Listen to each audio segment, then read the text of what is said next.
Hey there, if you're watching this video, you probably want to learn about the clarinet. So the clarinet's going to be more about an out-of-the-box look. So just opening it up for the first time, figuring out how to put it together. We're going to learn how to put everything together, the mouthpiece, and put that together. How to hold it, the hand positions, and the first sounds that we make. So the first three notes, the E, F, and the G. So we're going to learn that. So if you've been playing for a while, it's probably isn't the video for you. So yeah, get our reed, which should be pretty soaked. You got your reed, so soak it for about 3 minutes. That should be good. And with our cork grease, I already cork greased mine, but you want to get your cork grease and put it around the cork here, okay? That way we can put the barrel on the mouthpiece. This is the mouthpiece. We can put the mouthpiece and the barrel together. So after you cork grease that, it should look like chapstick, what the cork grease is. It's not chapstick, but it looks like it. And then we're going to twist the barrel and the mouthpiece together. Just very slightly. Not too much going on. Very good. Okay. Awesome. So we got the mouthpiece and the barrel together. Look just like that. Just like that. Yep, that's right. And we get our ligature, which looks just like this. And we're going to put this on our mouthpiece. And they're going to have these little turn things on the back. Where your mouth should go. So you're going to be right there, just like that. Yep. So once we get that, let's get our reed, and let's put it in between the ligature and the mouthpiece here. So let's make that happen. I gotta loosen my ligature to put it in. So loosen it so there's enough room to put your reed in. And then once you get our reed in, we're gonna put our reed in now. We're going to put it in between the mouthpiece and the ligature. Very good. And then the reed, you want to have it just with the mouthpiece. So just even with it. You see that? That's just how we do it. Perfect. That's it. And then with the ligature, you want to put it below that little crevice that reed is making. You see that little circle kind of indent it's making? Not a circle, but a curve it's making. You're going to put that ligature right below that. You're going to tighten it right there too. And make sure that your reed is still even with your mouthpiece, okay? So let's tighten that. Awesome.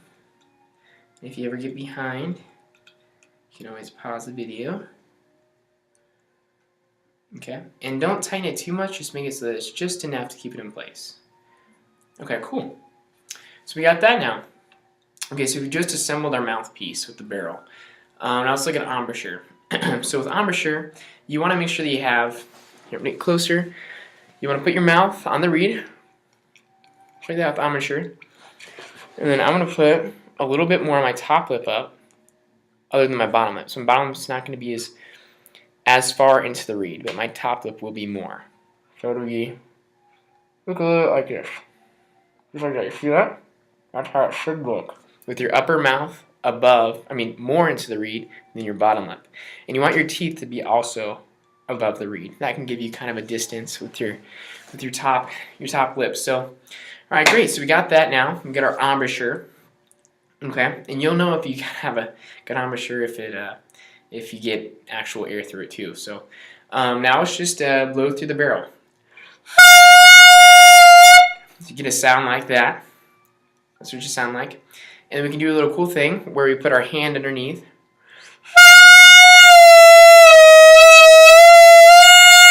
And you can make different tones by doing that too. So you can go.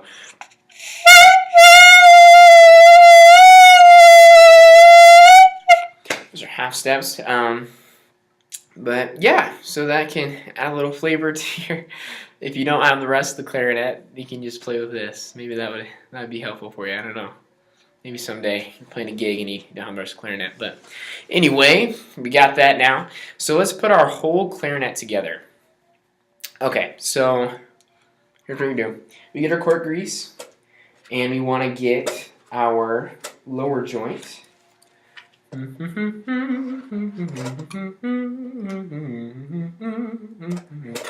It's got our lower joint, which should look just like this, and this is our upper joint, which should look like this. This is our upper joint. which looks like that. And this is our lower joint, which looks like this. Our lower joint has a little bit more stuff going on up there, if that gives you a good difference. And then our upper joint has all these many different things down there. Okay, so with our lower joint, you want to add more cork grease to this, which I have already. Add cork grease to that cork, and we get our bell. Okay, so now let's shimmy our bell and our lower joint together. There we go, almost there. It's kind of tough. So yeah, so not too hard, don't be too hard on it, but just enough to get it on. So now that we have those together, let's get our upper joint and also cork grease that. Cork grease it down here. And if you can't get in there because of these parts here with the cork grease stick, just get your hand and try to get underneath there with your pinky too.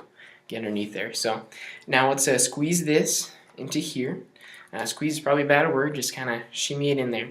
So let's do that. And while we're doing that, you want to lift, let's say the second tone hole that you have up here. You want to push that so that then this mechanism right here, I'll get closer here. See that mechanism that's moving right now?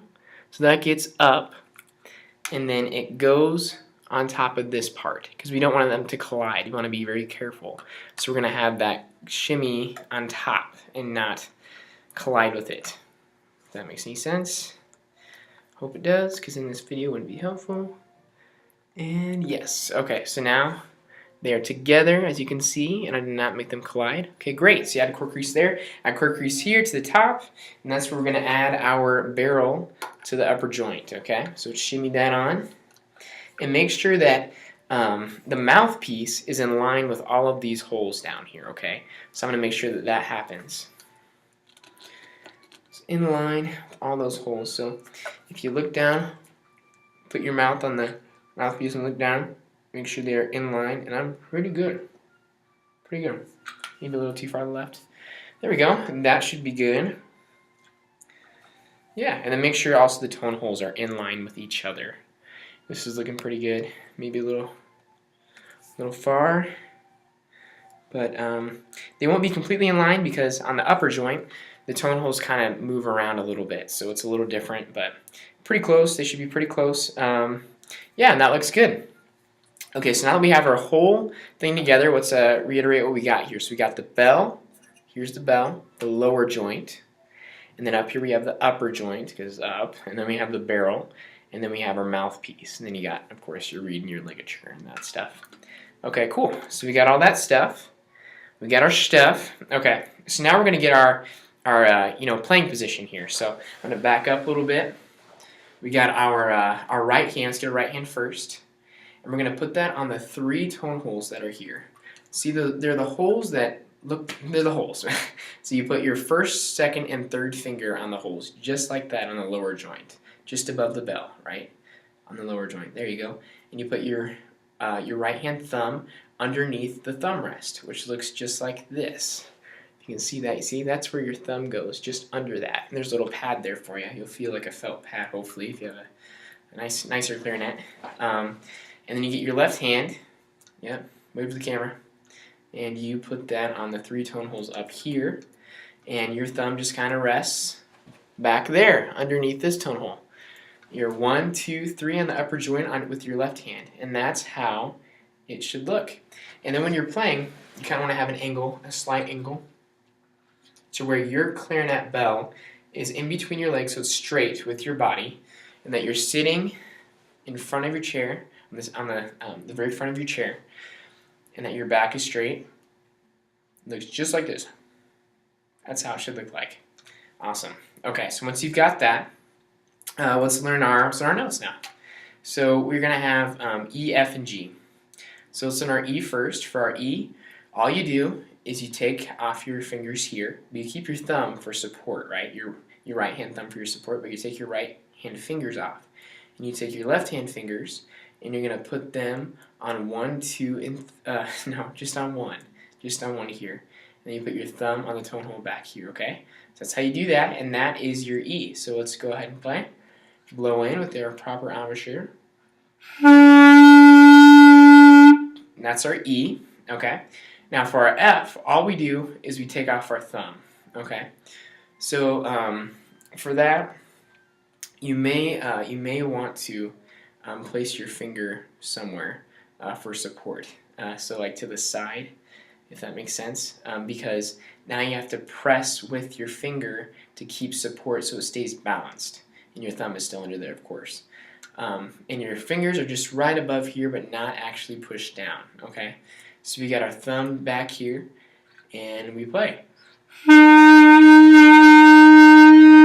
That's our E, and then let's get our G. And for our G, all you do is you take. Wait, your thumb is back there, by the way. That was where your thumb was for E. And then for G, all you do is you take your thumb off, and you have nothing. Nothing. So you just rest your fingers above here, and then your thumb, again, goes back under here, and your fingers rest above here on your right hand. And there, you don't press down on anything, you just play.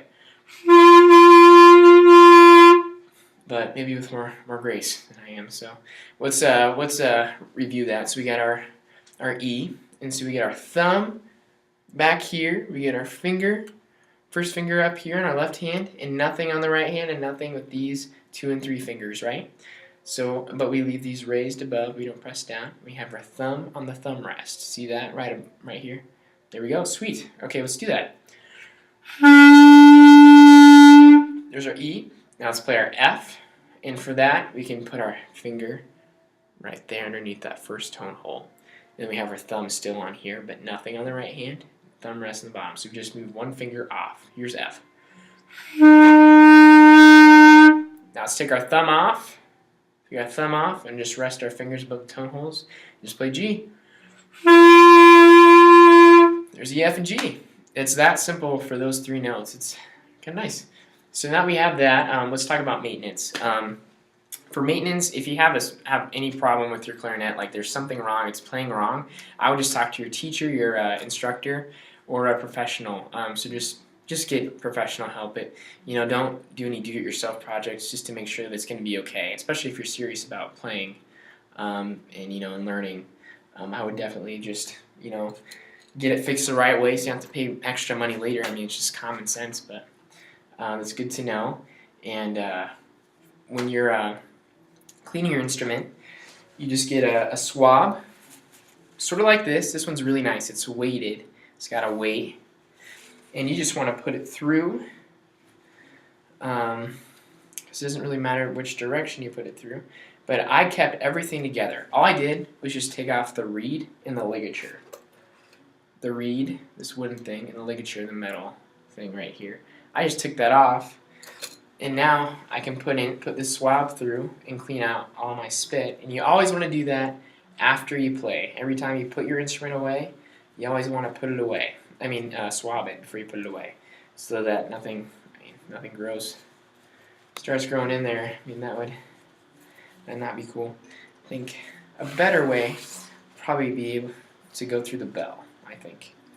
But I think either way, it's perfectly fine. Maybe there is a better way. Yeah, I think that's a better way, because then it just slides under there right for you. Grab it, sweet. And I do that probably 3 times. With heat and cold, it's best to stay away from extremes. So just get away from all that nastiness. And whenever you're not playing your instrument, always put it in the case. So don't leave your car in leave your instrument in the car, or leave it in your refrigerator. A lot of people do that. No, actually, nobody does that, but just don't do that. And yeah, I think that's about it. So I hope that this long video helped you out in some ways to start off on clarinet. If you have any questions, just say, "Hey, Mr. Hoyt, I have questions," and then I answer them. So, yep. All right. Well, have a good day. Thank you for watching.